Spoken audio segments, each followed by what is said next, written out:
CTT दोस्तों, super TT, UP TT की इस धुआंधार क्लास में दोस्तों मैं आपका स्वागत करता हूं। और आज दोस्तों शुरुआत होगी एक बहुत ही मज़ेदार और बहुत ही इंटरेस्टिंग क्वेश्चन से दोस्तों, जो बहुत बार आ चुका है, बहुत सारे भारत के तमाम एग्जाम्स में आ चुका है। दोस्तों आइए शुरू करते हैं। मैं कई बार क्लास में भी दोस्तों इस समय पढ़ा भी रहा हूँ और पढ़ाते वक्त भी मैंने आपको बताया था क्वेश्चन आता है, तो आप देख सकते हैं क्वेश्चन है क्या, खिलौनों की उम्र किसे कहा जाता है। दोस्तों खिलौनों की आयु किसे कहा जाता है, उत्तर बाल्यावस्था को, शैशवावस्था को, पूर्व बाल्यावस्था को, इनमें से सभी। दोस्तों जब आप समझ जाएंगे तो दोस्तों जो मैंने आपको ट्रिक बताई थी, जब वह काम कर रही है तो आप यस करेंगे हाँ सर आपने सही कहा था कि दोस्तों बहुत सारी जगहों पे अवस्थाएं पढ़ाई हैं। तो मैं चाहूँगा आप जरूर बताएं क्या है। और आपके दोस्तों उत्तर आने शुरू हो गए हैं। अब very good evening to all of you guys, सभी को फिर से गुड इवनिंग कहता हूँ। और शुरुआत करते हैं दोस्तों, मैंने आपको बोला था संदर्भ। दोस्तों क्या हर एक पे आपको एक क्या देख रहा हूँ दोस्तों, संदर्भ दे रहा हूँ, क्या संदर्भ दे रहा हूँ दोस्तों। और संदर्भ है यह हरलॉक का दोस्तों, महिला मनोवैज्ञानिक हरलॉक का दोस्तों। तो आपको मैंने पहले ही बताया था कि हरलॉक की दोस्तों कैसे पहचानेंगे। दोस्तों हरलॉक की शैशवावस्था सिर्फ 14 दिन की है। दोस्तों ध्यान सुनेंगे, हरलॉक की शैशवावस्था सिर्फ 14 दिन की है। और 14 दिन के बाद उन्होंने एक नई अवस्था मान ली है, उसे बचपनावस्था कहा गया है, जो 15वें दिन अर्थात तीसरे सप्ताह से 2 वर्ष तक चलती गाइज। लेकिन उसके बाद क्या होता है, उनकी आती है दोस्तों पूर्व बाल्यावस्था। क्या, पूर्व बाल्यावस्था। और आप सब जानते हैं उनकी पूर्व बाल्यावस्था चलती है 3 से 6 वर्ष। और उसके बाद दोस्तों आती है उनकी उत्तर बाल्यावस्था। क्या आती है, उत्तर बाल्यावस्था, जो दोस्तों चलती है 6 से 11 या 12 वर्ष। अब ध्यान से देखिएगा, ये बहुत बच्चे ने इसको गलत किया है, तो आइए एक बार ध्यान से देखते हैं। दोस्तों हरलॉक की देखिएगा हम सब जानते हैं, पर हमारी शैशवावस्था चलती है क्या, हमारी नॉर्मल शैशवावस्था चलती है 0 से 6 वर्ष। दोस्तों इस हिसाब से हमारे अनुसार तो उत्तर भी है, और दोस्तों यहां इसका उत्तर भी नहीं गाइस, क्योंकि हमारी शैशवावस्था सीधे चलती है, तब यहां उत्तर नहीं आता, यहां पूर्व बाल्यावस्था नहीं आती, यहां तो सीधा आती क्या, शैशवावस्था, बाल्यावस्था, किशोरावस्था, प्रौढ़ावस्था। तो आप इसे पहचानेंगे कैसे, जब दोस्तों लिखा हो क्या, पूर्व बाल्यावस्था, उत्तर बाल्यावस्था, पूर्व किशोरावस्था, उत्तर किशोरावस्था। इससे दोस्तों यह सिद्ध हो गया क्या कि यह हमारा नॉर्मल डिवीजन नहीं है, यह हरलॉक का डिवीजन है। और हरलॉक के डिवीजन में मैंने आपको पहले ही बता दिया है, शैशवावस्था की उम्र सिर्फ कितनी है दोस्तों, शैशवावस्था की उम्र सिर्फ है कितने वर्ष, 14 दिन। दोस्तों सिर्फ वर्ष नहीं, 14 दिन, जन्म से 2 सप्ताह, अर्थात इसका उत्तर है दोस्तों पूर्व बाल्यावस्था। अगर हमारा डिवीजन होता तो 3 से 6 भी 0 से 6 में आता, तब हमारा उत्तर क्या होता, शैशवावस्था। एक बार कंफर्म करें हाँ सर हम आपकी बात को समझ रहे हैं, यस किया जाए, कंफर्म किया जाए दोस्तों, हाँ हम समझ रहे हैं। आगे चलूं, यस। क्वेश्चन नंबर 2 दोस्तों, आइए क्वेश्चन नंबर 2 पे चलेंगे। यस बिल्कुल सही दोस्तों, सभी कंफर्म करें हाँ सर हम समझ रहे हैं, यस बिल्कुल सही, C option is the right answer. Yes let's go question number 2 guys, question number 2 पे चलते हैं। यस आइए, उत्तर बाल्यावस्था में गाइस ध्यान सुनेंगे, उत्तर बाल्यावस्था में बालक भौतिक वस्तुओं के किस आवश्यक तत्व में परिवर्तन समझने लगता है। ऑप्शन ए संख्या, द्रव्यमान, संख्या और द्रव्यमान, द्रव्यमान, संख्या और क्षेत्र। गाइस आई हल्का सा दिखाता हूं, यस बिल्कुल आई, यस दोस्तों बिल्कुल सही। और दोस्तों यह क्वेश्चन भी आता है किससे, गाइस वैसे यह चीज पियाजे ने भी बताई है, पर हरलॉक ने भी इसे बताया। दोस्तों हरलॉक का विकास के क्षेत्र में, दोस्तों हरलॉक की एक बुक आती है जिसका नाम है चाइल्ड डेवलपमेंट, बुक का नाम ही है, और विकास ही उनके अध्ययन का मुख्य एरिया है। और उन्होंने दोस्तों कहा क्या कि आप समझिएगा, उत्तर बाल्यावस्था मतलब 6 से आप मोटा मोटा मान के 12 वर्ष, तो और अंदाजा लगाते हैं तो भैया बच्चा पक्का इतने में खूब अच्छा समझ जाएगा संख्या। क्षेत्र दोस्तों समझ जाता है कि चीज़ बड़ी है, चीज़ छोटी है, तो हल्का हल्का क्षेत्र की भी समझ हो जाती है। पर दोस्तों 12 वर्ष का बालक ये भी जानता है कि मास की वजह से भी अंतर हो सकता है। क्या मास दोस्तों, क्या वो समझ जाता है कि भले ही रुई भी इतनी लंबी दिख रही है, लोहा भी इतना लंबा दिख रहा है, भले दोनों का मास बराबर हो, पर वजन दोनों का अलग अलग होगा, अर्थात उसे मास में, द्रव्यमान में भी अंतर समझ में आने लगता है। And the right answer is going to be D. दोस्तों सही उत्तर क्या है, सही उत्तर है डी फॉर डेनमार्क। और अगला चलेंगे दोस्तों क्वेश्चन नंबर 3 पर। आइए विकास के संदर्भ में कौन सा कथन सत्य नहीं गाइज। आज दोस्तों थोड़ा सा शिक्षण के भी क्वेश्चन आएंगे। विकास के संदर्भ में कौन सा कथन सही नहीं है। ऑप्शन ए, विकास की प्रत्येक अवस्था के अपने खतरे हैं। विकास उकसाने या बढ़ावा देने से नहीं होता है। विकास सांस्कृतिक परिवर्तनों से प्रभावित होता है। विकास की प्रत्येक अवस्था की अपनी विशेषताएं होती हैं। हो जाए दोस्तों, एक बार बताएं मुझे, विकास के संदर्भ में कौन सा कथन सत्य है। दोस्तों खूब जम के शेयर करिए। दोस्तों इस क्लास में शिक्षण के भी कुछ मजेदार प्रश्नों का हम मजा ले रहे हैं। दोस्तों आइए शुरू करते हैं। अब दोस्तों पहला विकास, दोस्तों एक एक ऑप्शन हम शुरू करेंगे, आपके उत्तर आने लगे। दोस्तों विकास उकसाने या बढ़ावा देने से नहीं होता है। बिल्कुल सही दोस्तों। किसी को उकसा दोगे, प्लीज गुस्सा करो, आप 12 वर्ष के हो जाओगे, तो गुस्सा करने से विकास थोड़ी होगा दोस्तों। अर्थात यह आपका उत्तर नहीं है, क्योंकि ये सही है, मतलब ये सही है, इसलिए आपका उत्तर नहीं है। हमारे ऑप्शन में क्या है, सत्य नहीं है। दूसरा, विकास सांस्कृतिक परिवर्तनों से प्रभावित होता है। बिल्कुल होता होगा दोस्तों, वरना आप ही सोचिए, लेव वाइगोस्की सामाजिक सांस्कृतिक विकास का सिद्धांत क्यों देता। अर्थात दोस्तों ये वाला भी सही, इसलिए भी गलत हो गया। विकास की प्रत्येक अवस्था की अपनी विशेषताएं हैं। बिल्कुल है। शैशवावस्था में दूध के दांत आते हैं, किशोरावस्था में नहीं आएंगे। दोस्तों यही तो कहा है हमारे पियाजे ने। पियाजे के दोस्तों सिद्धांत को आप देखिए, एक गुण जो एक अवस्था में पैदा होता है वो दूसरी अवस्था में रिपीट नहीं दिखाया जाता, क्योंकि प्रत्येक अवस्था में अलग अलग गुण पैदा होते हैं। अर्थात ये भी सही था, ये भी गलत हो गया। दोस्तों सही उत्तर क्या है, यह कथन पूरी तरह से गलत है। विकास अवसर लेके आता है, विकास संभावना लेके आता है। खतरे तो बीमारियां लाती हैं। खतरे कौन लाता है दोस्तों, बीमारियां लाती हैं, कुपोषण लाता है। विकास हमेशा रचनात्मक प्रक्रिया होती है। So A for America is the right answer guys. Yes करें। हाँ सर हम समझ गए हैं, फिर आगे चला जाए दोस्तों, कंफर्म किया जाए। हाँ सर हम आपकी बात को समझ रहे हैं, लेट्स गो। और अब चलेंगे दोस्तों क्वेश्चन नंबर 4 पर। आइए देखते हैं। सामान्य दोस्तों कह रहे हैं क्या कि अगर बच्चा परिपक्व नहीं हुआ है, दोस्तों जैसे कोई बच्चा मैच्योर नहीं हुआ है अभी, मतलब जैसे दोस्तों आप उसे कुछ सिखाने वाले हो और वह उसके लिए परिपक्व नहीं है और उसको परिपक्वता से पहले सिखा दोगे तो क्या होगा। आइए देखते हैं। क्या सामान्य परिपक्वन से पहले प्रशिक्षित करना प्रायः क्या करता है, सामान्य कौशलों के निष्पादन के संदर्भ में बहुत लाभकारी होता है, कुल मिलाकर हानिकारक होता है, दीर्घकालिक दृष्टि से लाभकारी होता है। लाभकारी हो या हानिकारक हो, यह इस बात पर निर्भर करता है कि प्रशिक्षण में किस प्रकार की विधि का प्रयोग किया गया। दोस्तों आइए देखते हैं। Let's go. सामान्य परिपक्वता से पहले प्रशिक्षित कर देना क्या दिखाता है दोस्तों, गेस करिए। मैं चाहूंगा आप खुद देखिए। क्या सामान्य परिपक्वता से पहले अगर आप किसी बच्चे को प्रशिक्षित कर दोगे तो क्या होगा। आइए दोस्तों एक एक करके हम इसके उत्तरों के लेंगे। पहला दोस्तों, सामान्य कौशलों के निष्पादन में। दोस्तों एक बात बताऊं, अब सामान्य कौशल, अब आप कक्षा 5 दोस्तों 1 में, बच्चा 1 वर्ष का है, चल बेटा कार चलाने का कौशल सीख, तो दोस्तों 1 वर्ष में कार थोड़ी चला पाएगा। अर्थात यह वाला ऑप्शन आपका गलत है गाइस। दूसरा, कुल मिलाकर हानिकारक होता है। दोस्तों यह कहना बहुत ही जल्दबाजी होगी, आपने विश्लेषण नहीं किया, अर्थात ये भी गलत हो गया। दोस्तों दीर्घकालिक दृष्टि से लाभकारी होता है। दोस्तों गाइज हो सकता है कि आपने जो कौशल सिखाया उससे हाथ पैर टूट जाए तो दीर्घकालिक में और भी नुकसान होगा, अर्थात ये भी दोस्तों गलत हो गया है। पर guys the right answer is going to be D for Denmark. प्रश्न है क्या है, आप पूछ सकते हैं कि सर आपने इसको टिक किया है तो इसके पीछे आपका तर्क क्या है। दोस्तों तो तर्क सुनेंगे। क्या लाभकारी हो या हानिकारक हो, यह इस बात पर निर्भर करता है कि प्रशिक्षण में कौन सी विधि का प्रयोग किया गया है। अब मेरा लॉजिक सुनिएगा दोस्तों ध्यान से। भैया कक्षा 1 में बच्चा अमूर्त शिक्षण के लिए परिपक्व नहीं है, अरे मूर्त शिक्षण के लिए तो परिपक्व ही है दोस्तों। तो अगर आप मूर्त शिक्षण करते हैं तो कोई भी हानि नहीं है बल्कि लाभदायक होगा।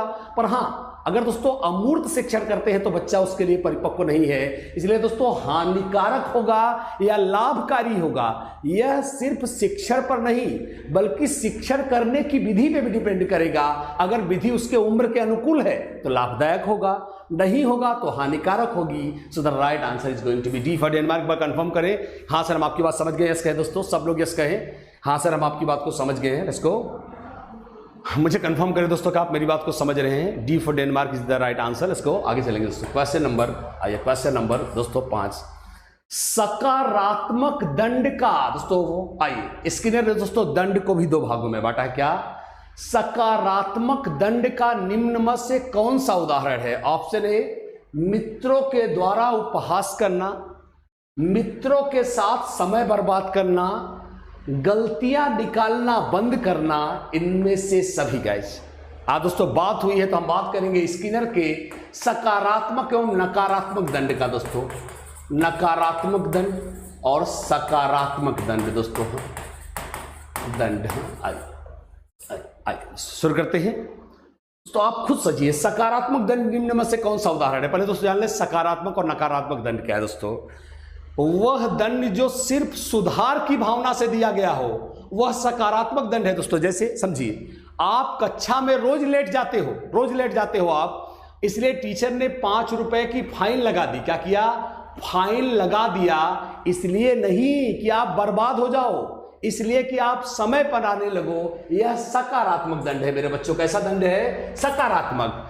पर आप कक्षा में दोस्तों ध्यान से सुनेंगे, लेट आते हो, इसलिए आपको हमेशा से कक्षा के लिए बाहर कर दिया।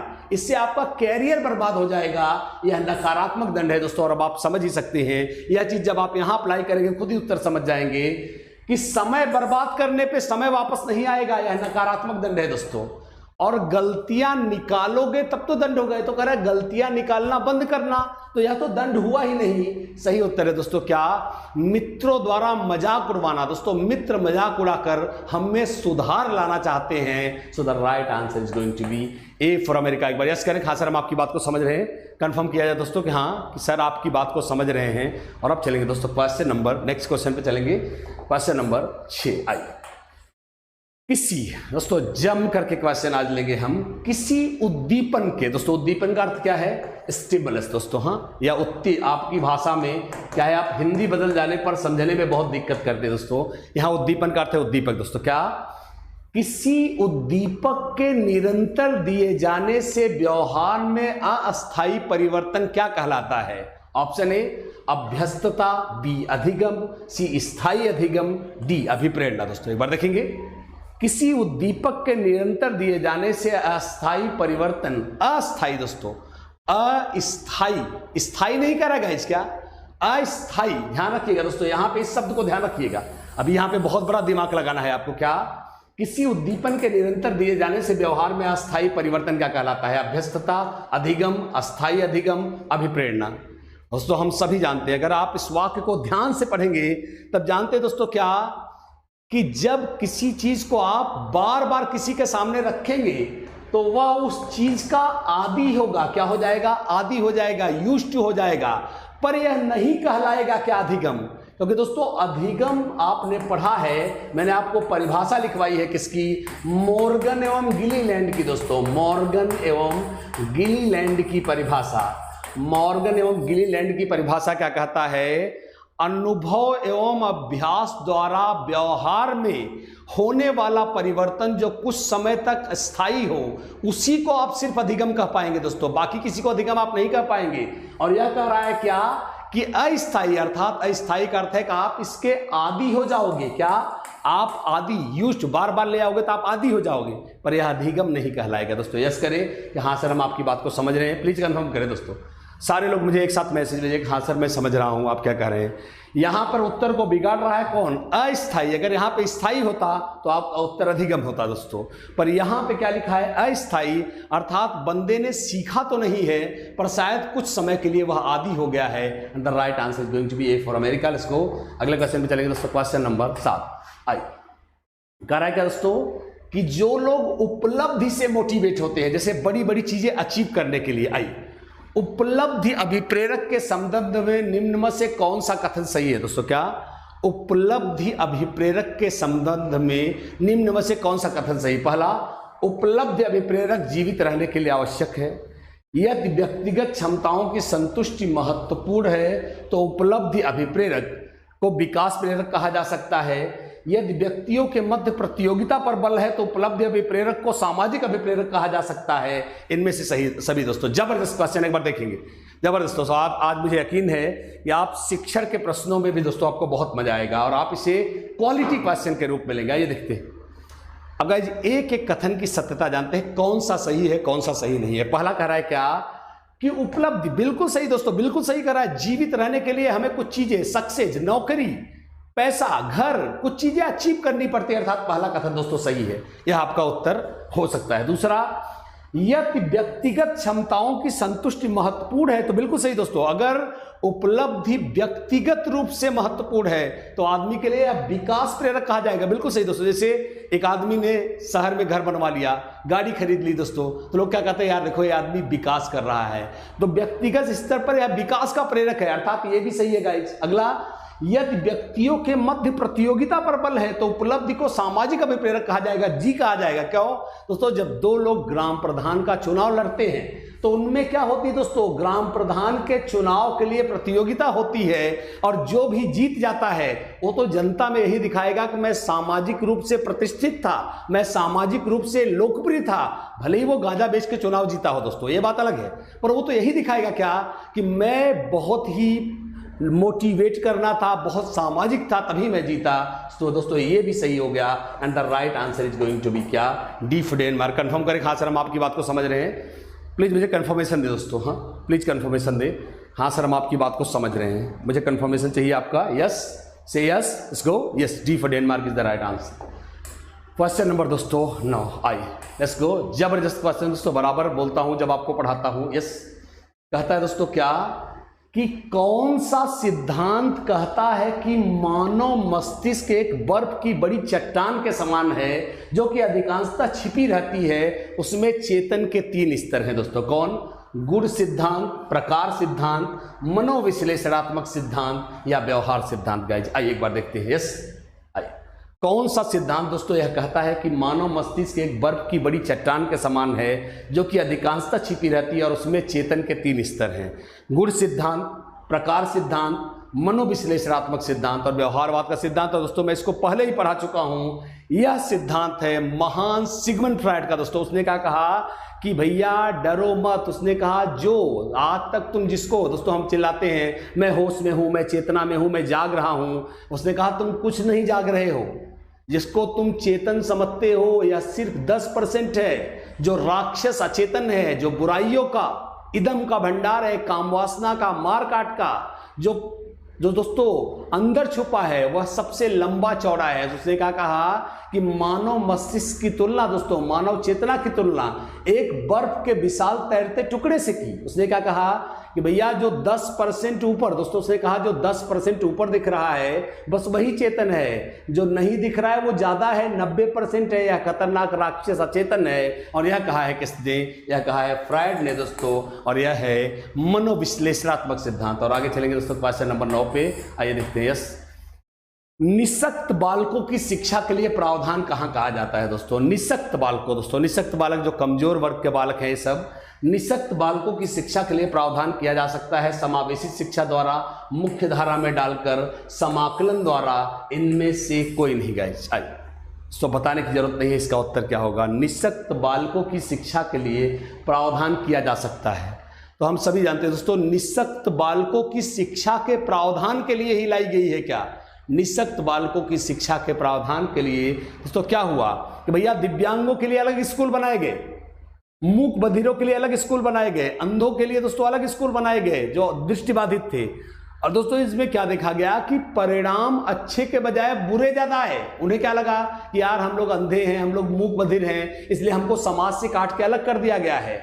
तब दोस्तों जन्म हुआ समावेशी शिक्षा का क्या, कि भले ही बच्चे भाई ठीक है मेरे पास एक पैर नहीं है, मैं दिव्यांग हूं, पर ब्रेन से दिव्यांग थोड़ी हूं। ठीक है भाई, पुलिस वाला नहीं बन सकता, पर IAS ऑफिसर तो बन सकता हूं, डॉक्टर तो बन सकता हूं, भारत का राष्ट्रपति बन सकता हूं, प्रधानमंत्री बन सकता हूं। कहने का दोस्तों सिंपल सा मतलब यही है मेरे भाई कि विभिन्न क्षमता वाले बालकों को जो गैप है जिसके कारण वो सामान्य शिक्षा में नहीं आ पा रहे थे, उस गैप को फिल करके सभी को शिक्षा में एक स्कूल में एक छत के नीचे विभिन्न सुविधाएं देकर एक कक्षा में पढ़ाना ही समावेशी शिक्षा है। And the right answer is going to be A for America. सही उत्तर क्या है, A for America. Question number दोस्तों आइए, क्वेश्चन नंबर 10 आइए दोस्तों, विद्यार्थियों के, आइए जबरदस्त देखते हैं, विद्यार्थियों के अच्छे मानसिक स्वास्थ्य को बनाए रखने के लिए निम्न में से कौन सा तरीका सबसे महत्वपूर्ण है? ऑप्शन ए सहशैक्षिक क्रियाओं का प्रावधान, अभिव्यक्ति की स्वतंत्रता, रुचियों की भिन्नता, अध्यापक की भूमिका और विद्यालयी वातावरण। दोस्तों गेस करिए, खुद आप खुद गेस करिए। यस, विद्यार्थियों के अच्छे मानसिक स्वास्थ्य को बनाए रखने के लिए निम्न में से कौन सा तरीका अधिक महत्वपूर्ण है? तो दोस्तों आप खुद सोचिए, क्या सह शैक्षिक क्रियाएं खूब हो रही हैं, गुरुजी लाठी लेके खड़े हैं, जो हर कक्षा में धुंघार रहे हैं, तो ऐसे में दोस्तों बच्चा डर जाएगा, उसका मानसिक विकास बाधित होगा। अर्थात यह आपका उत्तर नहीं है। अभिव्यक्ति की स्वतंत्रता, दोस्तों बोला बेटा कुछ भी बोलो, पर ज्यादा बोलोगे मैं तुम्हें तोड़ूंगा। दोस्तों केवल बोलने की स्वतंत्रता दे देने से मानसिक विकास नहीं होगा, अर्थात दोस्तों ये भी नहीं आपका उत्तर है। रुचियों की भिन्नता, जरा खुद सोचिए गाइज, अलग अलग रुचियां भर रखने से थोड़ी मानसिक स्वास्थ्य सही होगा, अर्थात ये भी दोस्तों आपका उत्तर नहीं है।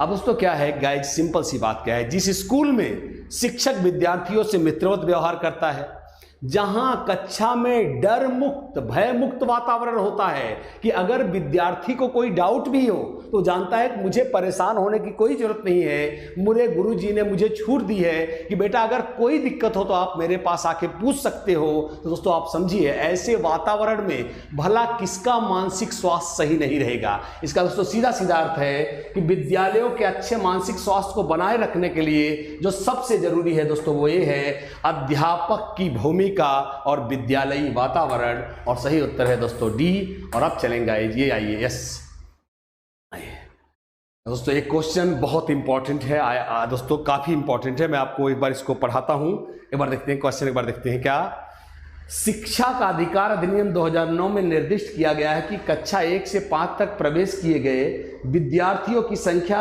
अगर 200 से अधिक है तो विद्यार्थी शिक्षक अनुपात क्या होगा? 30, 40, 45, 50। आइए शुरू करते हैं, मैं आपको दोस्तों बताऊंगा।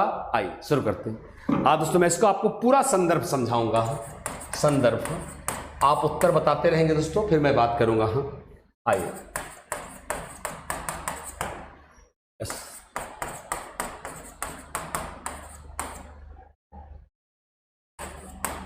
आइए,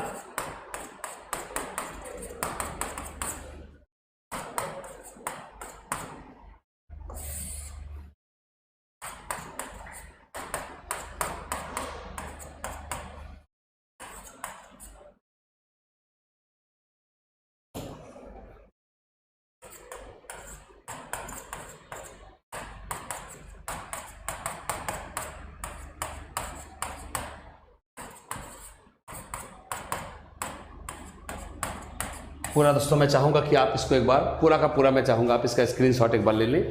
दोस्तों एक बार समझेंगे, उत्तर तो आप जानते ही हैं, मैं चाहूंगा इसको एक बार समझे कैसे काम करता है। दोस्तों जैसे दिखाया जाता दोस्तों कि लॉ की अपनी लैंग्वेज होती है, इसको ऐसे नहीं पढ़ना। देखिए दोस्तों उसने कहा कि कम से, देखिए किसने 1 से 60 नहीं लिखा, इसने सीधा लिखा है 60, मतलब विद्यालय चलाने के लिए कम से कम 60 स्टूडेंट हों। तब टीचर कितने अलॉट होंगे दोस्तों? 2 टीचर अलॉट होंगे। 61 से 90 है तो 3 टीचर अलॉट होंगे, ध्यान से देखिएगा।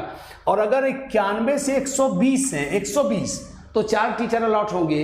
पर दोस्तों अगर यह संख्या 120 से 200 के बीच है, देखिए दोस्तों इसने क्या लिखा है, 5 + 1। 5 + 1 का मेरे बच्चों क्या अर्थ है कि 5 पूर्णकालिक टीचर होंगे, एक मुख्य अध्यापक होगा। क्या आप मेरी बात समझ पाए? बोलेंगे हाँ सर हम आपकी बात को समझ रहे हैं। अर्थात मुख्य अध्यापक का पद तभी सृजन किया जाएगा स्कूल में जब संख्या 120+ हो। और दोस्तों तब तक छात्र और शिक्षक का अनुपात क्या होगा? 1:30 का आप भी देख रहे हो दोस्तों, क्योंकि आप जानते हैं मुख्य अध्यापक एक टीचर भी होता है। दोस्तों तब तक का अनुपात एकदम साफ साफ समझ में आ रहा है कि 1 और 30 का रहा है। पर दोस्तों उन्होंने कहा है कि संख्या 5 + 1 से नहीं बढ़ेगी, अर्थात शिक्षक की संख्या बढ़ेगी नहीं, ये मैक्सिमम है क्या 5 + 1। तो अब आप खुद सोचिए गाइज, जब शिक्षक बढ़ेगा नहीं तो सिर्फ अनुपात किसका बढ़ेगा? स्टूडेंट का। इसलिए यह अनुपात बढ़कर 1:40 हो जाएगा। कब? जब संख्या 200+ हो। एक बार यस करें, हाँ सर हम आपकी बात को समझ रहे हैं, मुझे कंफर्म करें दोस्तों, आप मेरी बात को समझ रहे हैं, इसके लिए मुझे कंफर्मेशन दें। हाँ सर मैं आपकी बात को समझ रहा हूं, प्लीज कंफर्मेशन दें। यस आई यू भी कंफर्मेशन, यस सभी लोग करें दोस्तों, यस सर मैं आपकी बात। फिर सुनिए दोस्तों, 60 तक 2 टीचर, 61 से 90 3 टीचर, 91 से 120 4 टीचर, 120 से 200 में 5 प्लस 5 पूर्णकालिक टीचर, एक मुख्य अध्यापक, क्योंकि वो टीचर भी है इसलिए 1:30 का अनुपात आएगा। पर 200 से अधिक होने पर, क्योंकि नहीं बढ़ेगा कौन, टीचर नहीं बढ़ेगा तो अब मजबूरी में छात्र बढ़ेगा, इसलिए अनुपात 1:30 से बदलकर 1:40 हो गया। The right answer is going to be, अब आप समझ गए दोस्तों, यस अनुपात होगा 1:40 दोस्तों। क्वेश्चन नंबर 12 दोस्तों, आइए, निम्न में से कौन सा कथन शिक्षण के बारे में सत्य नहीं दोस्तों। ऑप्शन ए, शिक्षण में सुधार किया जा सकता है। शिक्षण औपचारिक और अनौपचारिक दोनों है। शिक्षण विज्ञान के साथ साथ कला भी है। शिक्षण अनुदेशन है, निर्देश टाइप का।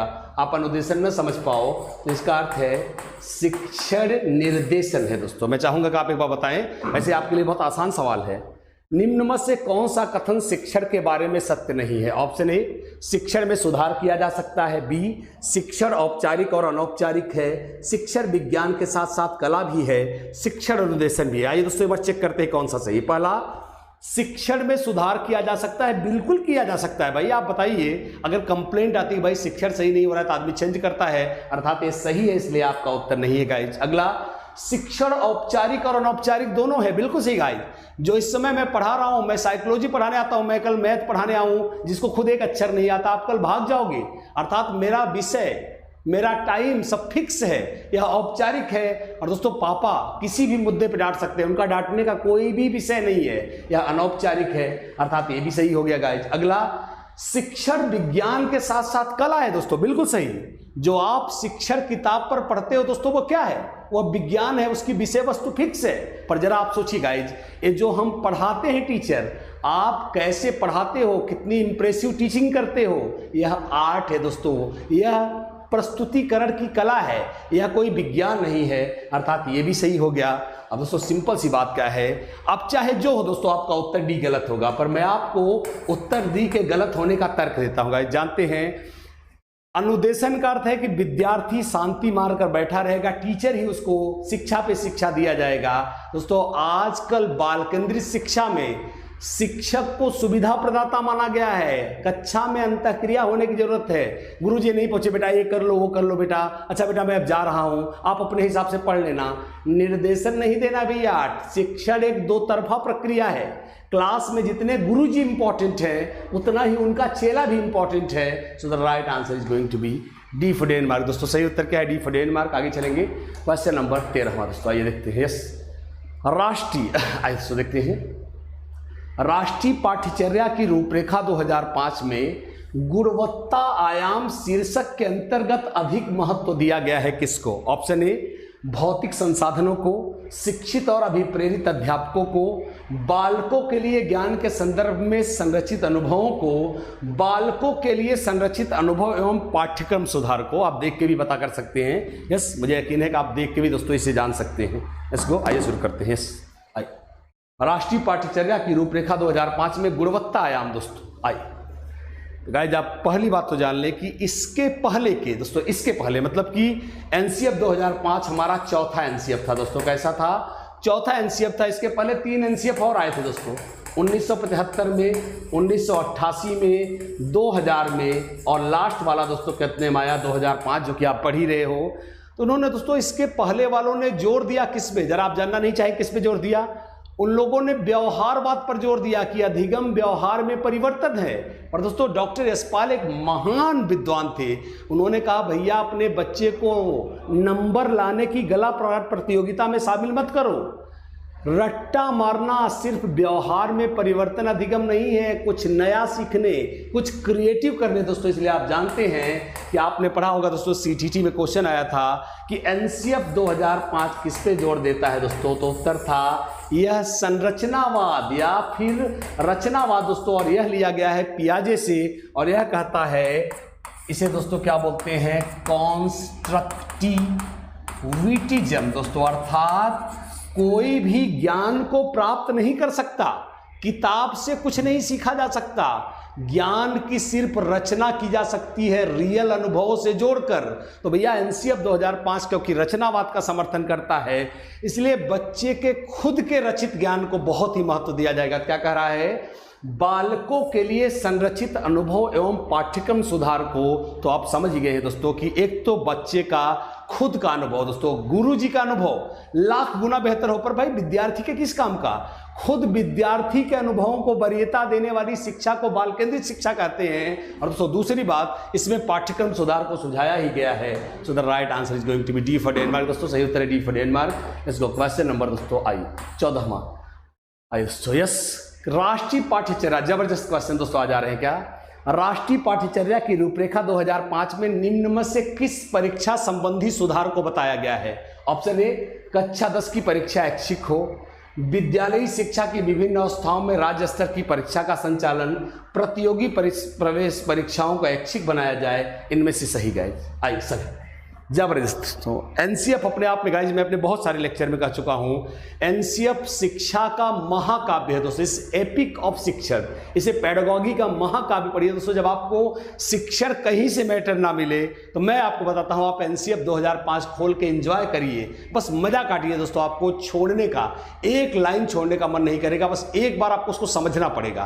तो क्या कहता है दोस्तों, राष्ट्रीय पाठ्यचर्या की। अब गाइज देखिए क्या बात कही इसने, कहा हमारी परीक्षाएं, तो रियल एनसीएफ की लाइनें सुनिए, हमारी परीक्षाएं कैलेंडर से बंधी हैं जो यमराज की तरह प्राण लेने आ जाती हैं। मतलब दोस्तों कैलेंडर से बंधने का अर्थ क्या है कि परीक्षा 5 मार्च को होगी, आप जिंदा रहो आप मुर्दा रहो, आप 5 मार्च को पहुंचो, आप पढ़ पाए हो आप नहीं पढ़ पाए हो, आप 5 मार्च को पहुंचो।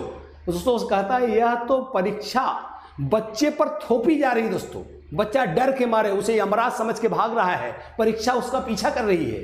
उसने कहा दोस्तों मान लीजिए अगर कोई बच्चा परीक्षा के लिए तैयार नहीं है दोस्तों, अब मैं मान लीजिए दिमाग का मोटा आदमी हूं, मैं कह रहा हूं यार कि नहीं यार मैं तो यार भी राम की तरह, मैं तो ब्रिलियंट नहीं हूं पर मैं भी राम की तरह यार पढ़ना चाहता हूं, मेरे को थोड़ा तो ज्यादा टाइम दो। और दोस्तों वो क्या बोले, नहीं नहीं आपको तो 5 मार्च में आने देना है। दोस्तों एनसीएफ कहता है क्या 2005 कि परीक्षा बच्चे के लिए बनी है, बच्चा दुनिया में परीक्षा मात्र देने के लिए नहीं पैदा हुआ है। इसलिए दोस्तों अगर कोई बच्चा तैयारी नहीं कर पा रहा है तो उसको कम से कम 3 साल दोस्तों उन्होंने कहा है कि 3 वर्ष तक का समय दिया जाए, मतलब कि इस 3 वर्ष में वो कभी भी परीक्षा दे सके। और दोस्तों हमारे यहाँ इसलिए इसने कहा कि कक्षा 10 की परीक्षा को तनाव दबाव से मुक्त करने के लिए परीक्षा को ऐच्छिक बनाया जाए। मतलब ऐच्छिक अर्थ है कि बालक चाहे तो इस साल परीक्षा ले, चाहे उस साल लो, चाहे उसके अगले साल ले, 3 साल में कभी भी वह परीक्षा को ले सकता है। And the right answer is going to be A for America. और अब चलिए दोस्तों क्वेश्चन नंबर 15 पर आइए देखते हैं। दबाव को कम करने के लिए, देखिए गाइस फिर से मजेदार है, आइए देखते हैं, जबरदस्त। क्या दबाव को कम करने एवं परीक्षाओं में सफलता के लिए आवश्यक है दोस्तों? क्या कम अवधि की परीक्षाओं में अंतरण, विद्यालयी शिक्षा के विभिन्न चरणों में परीक्षाओं का आयोजन, वार्षिक एवं अर्धवार्षिक परीक्षाएं, विभिन्न प्रवेश परीक्षाओं के लिए विभिन्न एजेंसियों की स्थापना। आइए देखते हैं क्या दबाव को कम करने एवं परीक्षाओं में सफलता के लिए क्या आवश्यक है। कम अवधि की परीक्षाओं में अंतरण, आइए विद्यालय, तो अभी जैसे मैंने आपको ये बात बताई हम वहीं पे रुके हुए थे, थोड़ा मैं चाहता हूं आप गेस भी करें। क्या दबाव को कम करने एवं परीक्षाओं में सफलता के लिए क्या आवश्यक है? कम अवधि की परीक्षाओं में अंतरण, विद्यालयी शिक्षा के विभिन्न चरणों में परीक्षाओं में आयोजन, वार्षिक एवं अर्धवार्षिक परीक्षाएं, विभिन्न प्रवेश। अब गाइस खुद बताइए वो क्या कहता है कि भैया हमको परीक्षा तो दिलाई नहीं दोस्तों, सीधा दोस्तों क्यों सतत और व्यापक मूल्यांकन आया गाइस, क्यों सतत व्यापक मूल्यांकन आया? उन्होंने कहा कि यार आप साल भर तो परीक्षा लिए नहीं, आप बच्चे को सीधा ले जाके हाई स्कूल के बोर्ड के एग्जाम में कुदवा दिए। अब उसको एग्जाम का दोस्तों याद करिए, हमें मुझे याद है दोस्तों हमारे हाई स्कूल के एग्जाम का पहला दिन दोस्तों हम एकदम डरते हुए जाते थे परीक्षा भवन में। क्यों? क्योंकि अजनबी जगह होती थी, अजनबी जगह पे सेंटर होता था और दोस्तों कोई आदमी अगर घुड़ के तो हम लोग डर जाते दोस्तों। पहला पेपर हिंदी का होता था, आप भी जानते हैं मैं भी जानता हूं, पर वैसा कभी नहीं गया जैसा हम याद करके गए थे। दोस्तों कहने का अर्थ क्या है कि अननोन चेहरे, अननोन व्यक्तियों को देखकर हमारे अंदर एक क्या होता है, एडजस्टमेंट में ही पहला दिन निकल जाता है। तो ये क्या कहता है कि भैया ये जो फाइनल एग्जाम इतना डरावना कारण बना है, आप एक काम क्यों नहीं करते, आप 15 दिन 20 दिन पे 1 महीने पर एग्जाम लीजिए दोस्तों। इससे क्या होगा कि जितना आप 1 महीने में पढ़ाए रहोगे इसका टेस्ट भी हो जाएगा, तथा वार्षिक परीक्षा से पहले बच्चा ऐसी कई परीक्षाएं देकर तनाव, वार्षिक परीक्षा से पहले वो मेंटली तैयार रहेगा। नहीं यार मैं तो पहले ही स्कूल वाले एग्जाम में टेस्ट दे चुका हूं, मेरे लिए कोई खास बात नहीं यार, परीक्षा ही तो है। इसलिए कहते हैं क्या कि कम अवधि की परीक्षाओं में अंतरण, अर्थात परीक्षाओं के बीच के समय को कम किया जाए और छोटी छोटी परीक्षाएं ली जाएं बड़ी परीक्षा से पहले। The right answer is going to be A for America guys. Yes करें। हाँ सर, हम आपकी बात को समझ गए हैं। क्वेश्चन नंबर, आइए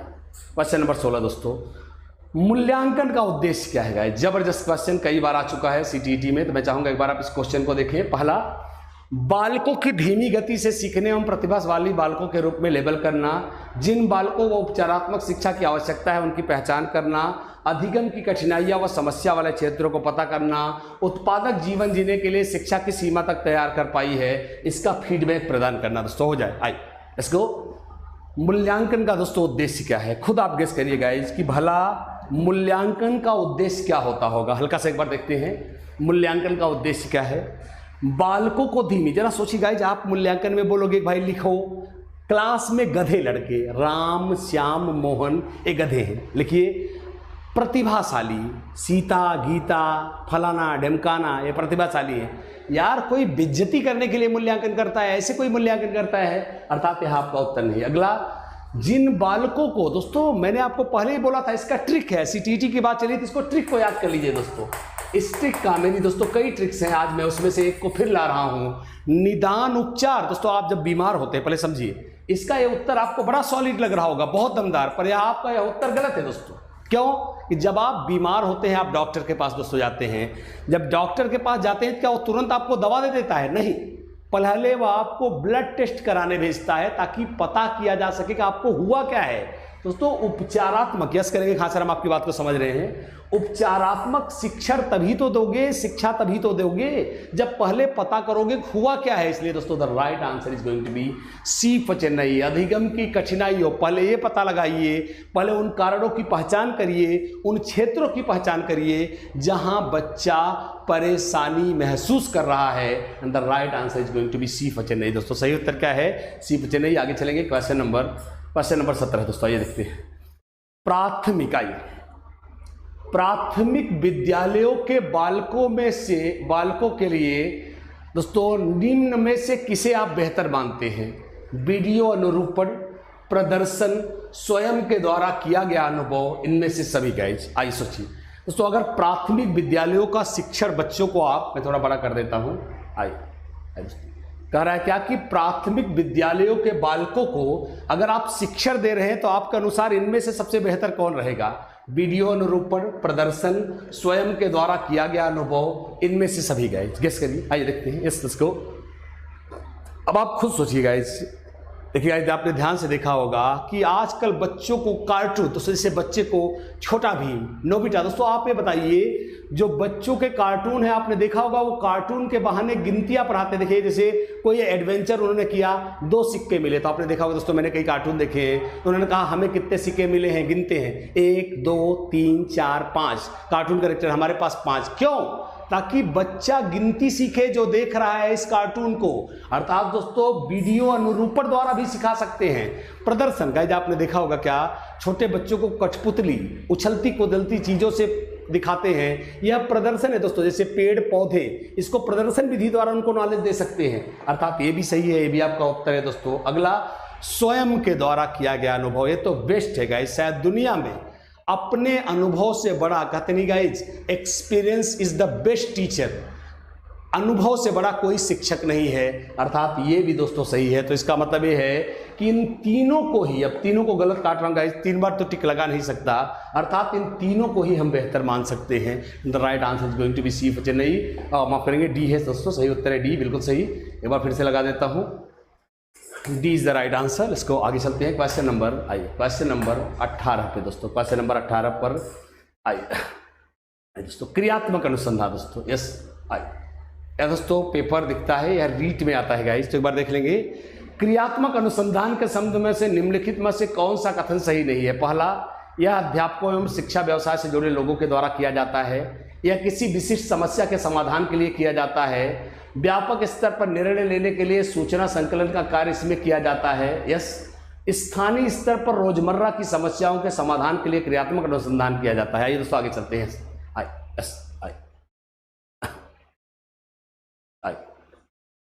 मैंने दोस्तों पहले ही बोला था क्रियात्मक अनुसंधान का मतलब है, मैंने लास्ट टाइम में एक और लेक्चर में दोस्तों सीटीटी में भी मैंने इसको बोला था, क्या क्रियात्मक अनुसंधान का अर्थ है गाइस कि मैं जब इस इंस्टीट्यूट का टीचर हूं, यहां आई किसी समस्या को मुझसे बेहतर बाहर वाला नहीं जानता, इसलिए जो लोग जिस समस्या को भुगत रहे हैं वही इसका सबसे बेहतर सॉल्यूशन ढूंढ सकते हैं। यह ऐसा अनुसंधान जो लोकल स्तर पर समस्या से जुड़े लोगों द्वारा प्रैक्टिकल लेवल पर करके किया जाए, इसलिए इसका नाम क्या है, एक्शन रिसर्च है, इसको फंक्शनल रिसर्च कहते हैं। तो यह अध्यापकों, बिल्कुल सही दोस्तों, बिल्कुल अध्यापकों द्वारा किया जाता है, सही है, यह आपका उत्तर नहीं, क्योंकि हाँ हमारे ऑप्शन में नहीं है। यह किसी विशिष्ट समस्या के समाधान के लिए किया जाता है, बिल्कुल सही, स्कूल में कोई समस्या आती है, अर्थात ये सही है, भी आपका उत्तर नहीं है। स्थानीय स्तर पर, मैंने बोला ना दोस्तों कि लोकल लोगों द्वारा जो समस्या से जुड़े हैं, अर्थात ये भी सही है, भी आपका उत्तर नहीं है।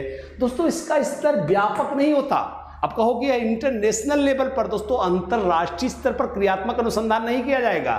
तो दोस्तों आप सोचिए अंतरराष्ट्रीय स्तर पर इसका लेवल इतना बड़ा हो जाएगा, क्रियात्मक अनुसंधान करना ही मुश्किल हो जाएगा। तो right answer is guys C for Chennai, let's गो।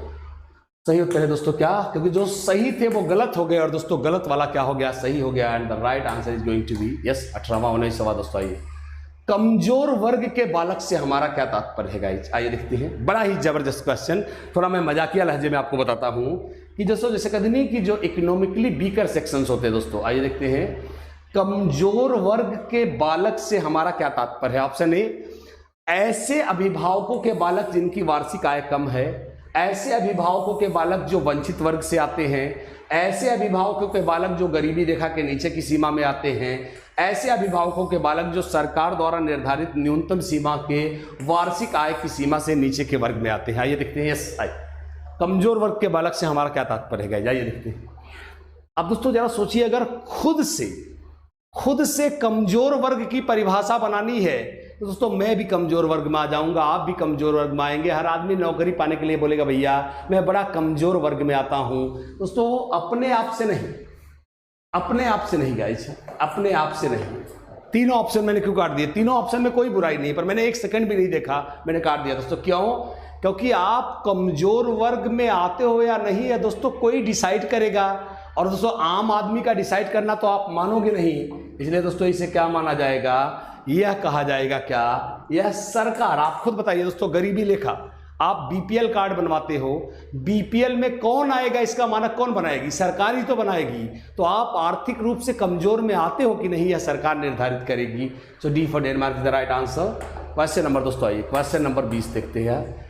निम्न में से कौन सी मानसिक मंदता की विशेषता नहीं है। जबरदस्त क्वेश्चन दोस्तों, जबरदस्त। हाँ, आपको बताना है कि इनमें से कौन सा मानसिक मंदता की विशेषता नहीं है। पहला, बुद्धि लब्धि का 25 से 70 के मध्य होना, धीमी गति से सीखना एवं दैनिक जीवन की क्रियाओं को न कर पाना, वातावरण के साथ अनुकूलन में कठिनाई, अंतर वैयक्तिक संबंधों का कमजोर होना। गाइस जबरदस्त क्वेश्चन, मैं चाहूंगा आप इसका सही उत्तर दें। आइए, निम्न में से कौन सा, आइए, निम्न में से कौन सा मानसिक मंदता की विशेषता नहीं है दोस्तों, तो आप खुद बताइए।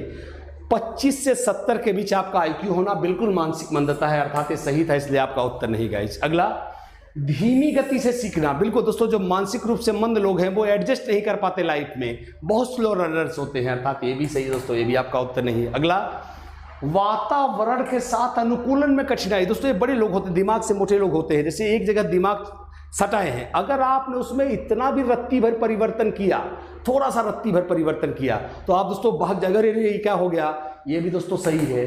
अब गाइज वही बात है कि आप इतने बिजी हो कि रिश्तेदारों से बात नहीं कर पा रहे हो दोस्तों, जैसे मैं दोस्तों बहुत बिजी हूँ, कभी बातचीत नहीं हो पाती दोस्तों, यह आपकी प्रॉब्लम है, अंतर वैयक्तिक संबंधों में आप टाइम नहीं दे पा रहे हो, इसलिए आप कमजोर हो दोस्तों। इसको आप कोई मानसिक मंदता नहीं कहोगे क्या, भाई आप इतना बिजी हो, किसी को फोन नहीं कर पा रहे हो, किसी से बातचीत नहीं कर पा रहे हो, यह मानसिक मंदता की बात नहीं है। क्या पता आप रिजर्व नेचर को हो, क्या पता आप खुद एकांत में रहना पसंद करते हो, यह मानसिक मंदता नहीं है। यस करेक्ट, हाँ सर हम आपकी बात को समझ रहे हैं। D for Denmark is the right answer. Question number, आइए क्वेश्चन नंबर दोस्तों 21वां, निम्न में से, जबरदस्त गाइस, जाइए देखते हैं कुछ क्वेश्चन दोस्तों आज बहुत ही मजेदार हैं, आपको बहुत ही मजा आएगा उम्मीद करता हूं।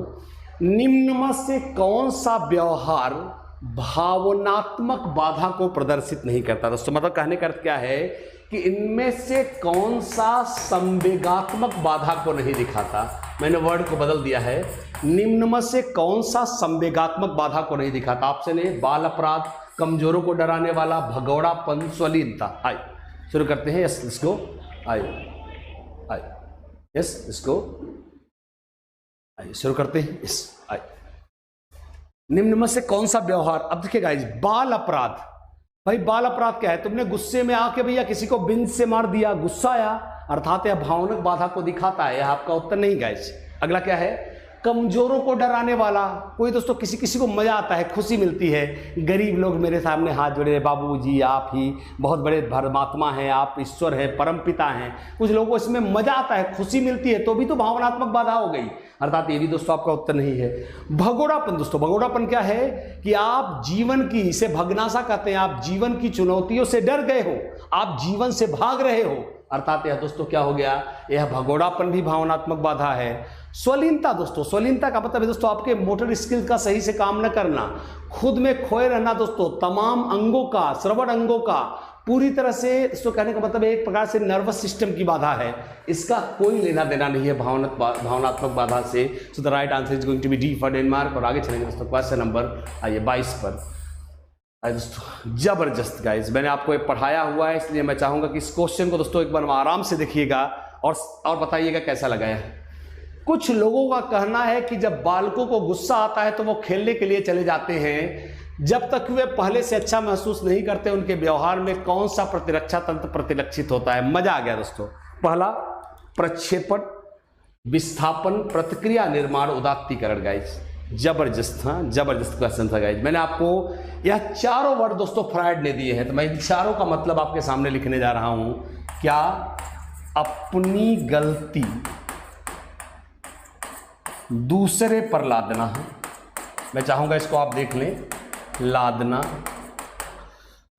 अगला विस्थापन दोस्तों, क्या? एक जगह की भड़ास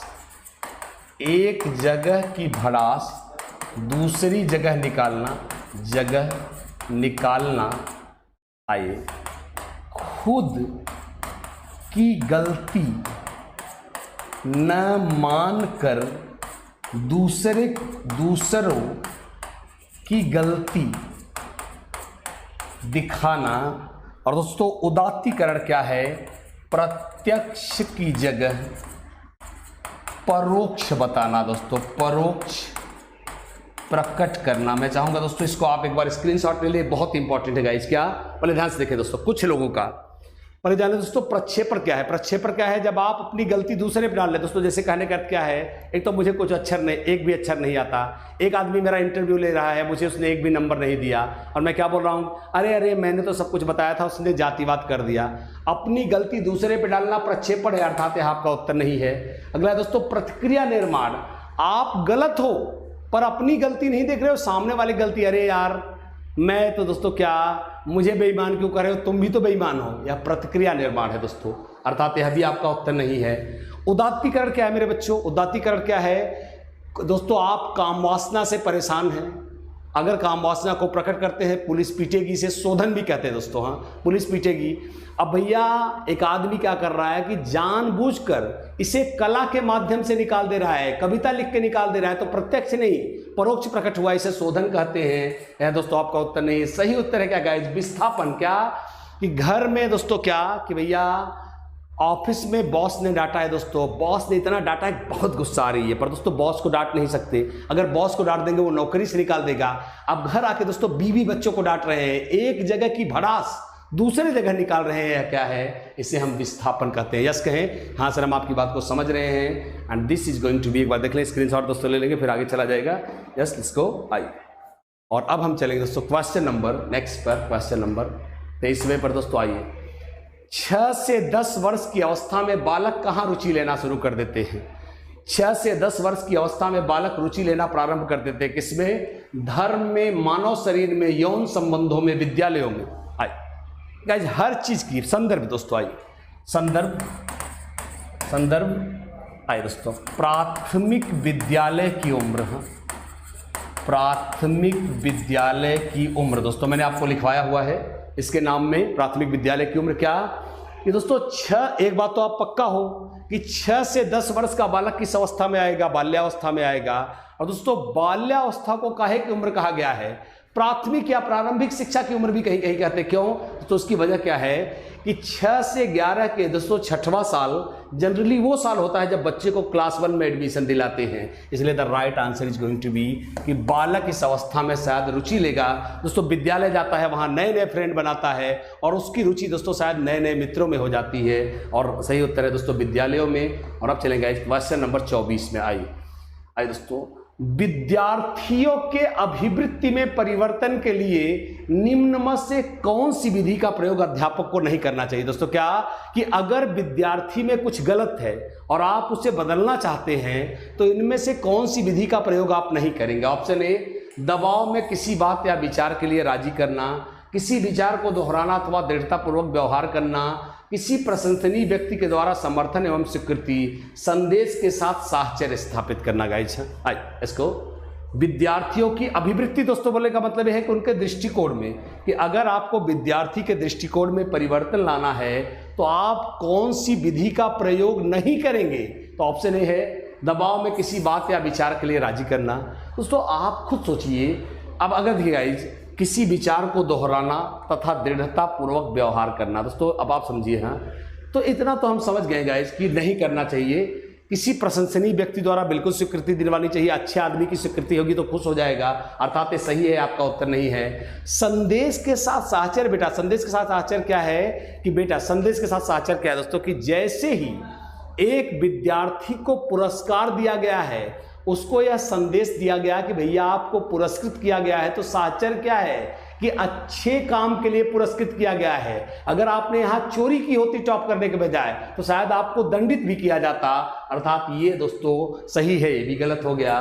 किसी विचार को दोहराना एवं दृढ़तापूर्वक व्यवहार। दोस्तों दृढ़तापूर्वक क्या है कि कहीं कहीं व्यवहार दृढ़तापूर्वक होना भी जरूरी है, ये भी सही दोस्तों। पर आपको अच्छी तरह से जानना चाहिए, विद्यार्थी पर दबाव देकर मार पीट कर काम करवाने की उम्मीद नहीं करना चाहिए। So A for America is the right answer guys. और टाइम हो चुका है दोस्तों, बताएंगे कैसी लगी आज की यह क्लास। बिल्कुल दोस्तों मैं समय नहीं लूंगा क्योंकि मेरे तुरंत बाद ध्यान रखें दोस्तों ऑलरेडी आशीष सर आ रहे हैं। मेरे तुरंत बाद दोस्तों ऑलरेडी आशीष सर अपने धुआंधार क्वेश्चंस के साथ आ रहे हैं। और दोस्तों आज 10,000 का टारगेट लीजिए दोस्तों, सर की क्लास में 10,000 का टारगेट लीजिए। धुआंधार दोस्तों, धुआंधार शेयर करिए। अभी मैं 2 मिनट का ब्रेक लूंगा, सर दोस्तों आएंगे जस्ट 2 मिनट बाद। और इस दौरान सारे लोग धुआंधार लिंक्स को शेयर करें दोस्तों। जितने भी फेसबुक ग्रुप हैं, जितने भी व्हाट्सएप ग्रुप हैं दोस्तों, आप शेयर नहीं कर रहे हैं गाइज। ये बात तो पक्का है कि जिस हिसाब से क्लास कंपेटिबल हो रही है, आप देख सकते हैं। यस आइए, तो आप देख सकते हैं दोस्तों EBS बेस्ट क्लास UPTT। देखिए अगर आप देख सकते हैं तो इस समय यहाँ पे क्लास में जैसे आप देख सकते हैं यहाँ पे नोटिफिकेशन आ रहा है जहाँ पे आपका कमेंट बॉक्स है। तो यहाँ पे दोस्तों आप जैसे मैं इसको ले रहा हूँ, मैंने इसको यूँ सब्सक्राइब किया और यहाँ पे जैसे आप जाके यहाँ पे इस वीडियो को दोस्तों हम लाइक कर सकते हैं। यूँ अब ये लाइक है तो आप इसे लाइक कर सकते हैं। और गाइस मैं चाहता हूँ कि आप प्लीज़ एक बार लाइक कर दें। सर को जस्ट वेट करें, सर जस्ट दोस्तों 2 मिनट में लाइव होंगे। और मुझे बताएं, मैं एक बार आपके कमेंट जाते जाते जरूर ले लेना चाहूँगा। यस आई सर हमारे बीच आ चुके हैं, तो मैं चाहूँगा आज का सेशन सबसे इम्पोर्टेंट, और आज का सेशन सर कह रहे हैं बहुत ही इंपॉर्टेंट होगा, बहुत ही ज़बरदस्त सीरीज होगी। तो मैं चाहूँगा तुरंत दोस्तों टाइम ना वेस्ट करूँ, मैं आपके कुछ कमेंट लेने जा रहा था। तो आइए हम दोस्तों कमेंट प्लीज़ लिखिएगा, मैं सर के समय को बिल्कुल भी यूज़ नहीं करना चाहूँगा। तो चलिए दोस्तों कल फिर मिलते हैं। Till then I R P Mishra से good bye to guys. Thank you, thanks a lot, thank you.